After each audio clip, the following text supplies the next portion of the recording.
On se retrouve aujourd'hui pour la création d'une petite application iOS dont le but va être de faire plusieurs choses. Premièrement, de lancer une requête sur le web via les URL, les requêtes et les connexions sur les URL, sur les serveurs web finalement, gestion des erreurs également.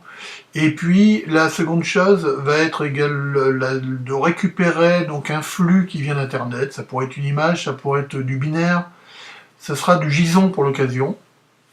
Donc JSON, c'est JavaScript Object Notation et très utilisé dans les mobiles. Et en troisième étape, l'implémentation de la réception de ce flux. Quatrième étape, désérialisation du flux JSON. Voilà. Donc on va commencer par créer un projet simple, tout comme d'habitude, hein. Donc on peut partir de ce qu'on veut, mais on va partir d'une single view. L'avantage c'est qu'on a directement un contrôleur existant. Voilà, donc on va cliquer Next, on va donner un nom à notre application. On va faire une application iPhone. On va pas créer de projet pour des unit tests qui sont pas du tout indispensables là, et on va créer LTM JSON app. Voilà. Donc on va mettre le nom de la société, le bundle identifier, donc compagnie. Je vous rappelle que c'est une spec, hein, compagnie, donc c'est comme pour compagnie. Donc le nom de votre société ou de votre organisation, point training par exemple ici, puisque là c'est une petite démo. Une classe préfixe, c'est pas utile, nos classes on va les nommer nous-mêmes. On va choisir une appli iPhone, Storyboard, Arc, sur On. La chose standard. Là j'utilise un Xcode 4.5 ou 6 il me semble. Ici on va créer dans Documents, on va mettre ces fichiers quelque part, donc on va mettre par exemple dans Temp. Voilà, donc on va mettre les fichiers dans Temp. Et ici on va créer le projet sans JIT. Voilà, le projet se crée. Apparaît à gauche donc le projet avec les éléments du projet, le delegate, le storyboard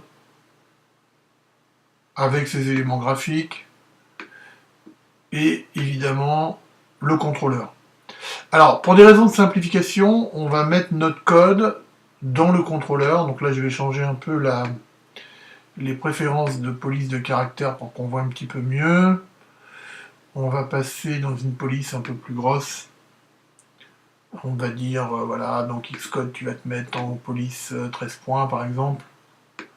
Voilà, 13 points ici. Voilà, donc ici, normalement, la police est un peu plus importante.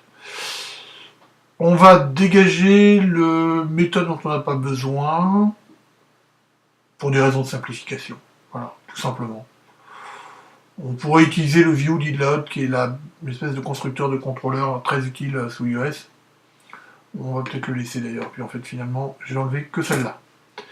Le warning de mémoire. Donc voilà, donc j'ai ça. Donc, première opération qu'on va faire, on a une classe donc viewController qui hérite de UIViewController, ce qui est très classique en iOS. On importe le pointage de base qui nous donne le minimum pour faire du graphique iOS. Et on va implémenter une interface qui s'appelle NSURL Connection Delegate. Vous voyez, donc on appelle ça un protocole en Objective-C. Pour ceux qui font du Java ou du C++, on a plutôt l'habitude du mot-clé interface. Voilà, donc on va implémenter ce protocole, ce qui va nous obliger à surcharger un certain nombre de méthodes indispensables. Donc je vous montre comment je fais. Donc par exemple ici je tape Hunter, donc voilà, hop, j'implémente ce protocole qu'il a trouvé directement. Je me mets dessus, soit je vais chercher de l'aide en tapant Alt, vous voyez, puis ici je peux trouver directement l'aide en ligne, voilà la référence de la doc ici. Ce que j'aime bien faire également, c'est cliquer sur l'organiseur qui est là à droite, qui permet de voir mes devices, mais qui permet également d'avoir accès à la doc. Alors si vous cliquez doc ici, vous voyez que vous avez la doc, et là j'avais déjà préparé, vous voyez, on a il suffit de taper dans NSURL Connection Delegate Protocol, et on trouve évidemment toutes les méthodes adéquates. Donc on voit qu'il est dans un framework Foundation, donc on n'a pas besoin d'intégrer des bibliothèques spécifiques. Bon, on inclut ce truc-là, mais on l'a déjà en fait, nsqlcollection.h indirectement. Et on voit toutes les méthodes, notamment qui sont required, avec évidemment les méthodes qui sont éventuellement obsolètes ou pas. Et je vais vous montrer un certain nombre de méthodes de base. Donc, la première chose, c'est qu'on va gérer les erreurs. Vous voyez, celle-ci, did fail with error. J'aime bien la gérer. On gère convenablement une erreur, surtout quand on fait du réseau. On est à l'affût des problèmes, l'erreur 404, erreur 500, j'en passe et des meilleurs. Donc vous voyez, je fais copier-coller de ça, je vais dans le code, et il ne me reste plus qu'à dire finalement que je vais coller ici mes méthodes avec un petit pragma mark. Je vais rappeler à Xcode qu'il s'agira de NSURL Collection Delegate en termes de protocole, et que la première méthode qui m'intéresse, donc la première callback, qui sera appelée par le système, va être celle-ci. Et voilà, et donc là j'aurai donc la gestion déjà des erreurs. Ensuite, la gestion des réceptions de données se fait avec plusieurs méthodes consécutives. Alors, on a première méthode importante qui permet de récupérer une donnée, c'est Deal Receive Response. Voilà. Celle-là va me dire j'ai une réponse du web, voilà, ça se passe bien. Donc soit j'ai le droit à une erreur, soit je vais rentrer ici.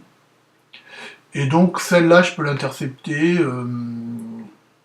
tout simplement, et elle m'intéresse, voilà, donc je vais l'intercepter. Et ce que je vais d'abord regarder, c'est est-ce que j'ai une réponse du web.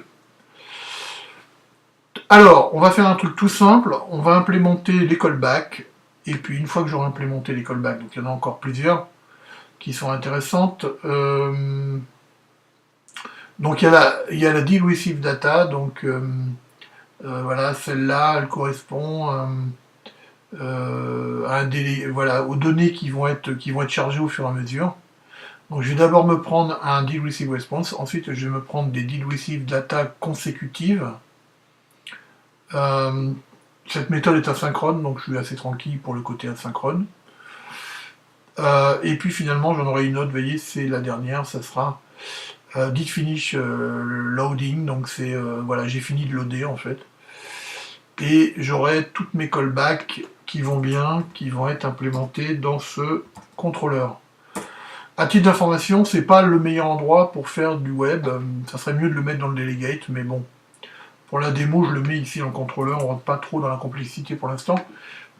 Ici, donc, voilà, j'ai fini de charger mes données, c'est celle-là. Je la prends. Voyons, on dit bien qu'elle est disponible depuis longtemps, celle-ci. Et puis voilà, donc je vais me prendre cette callback. Et voilà l'ensemble des callbacks qui vont être déclenchés. Bon, je reprends. Si j'ai une erreur de connexion web, une erreur 404 par exemple, je me prends un objet error ici.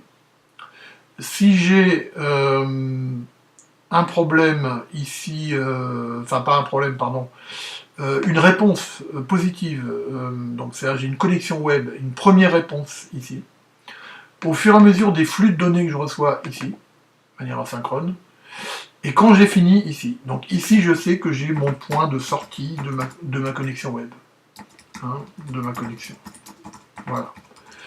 Première partie du tutoriel, je vais en terminer là, donc c'est la partie 1, ensuite on verra la seconde partie. Je vous rappelle que voilà, on a implémenté le protocole, et on a dans un contrôleur iOS surchargé, redéfini, 1, 2, 3, 4 méthodes prévues dans l'interface, qui sont des méthodes indispensables pour recevoir les informations et les flux de données. A bientôt pour le prochain tutoriel.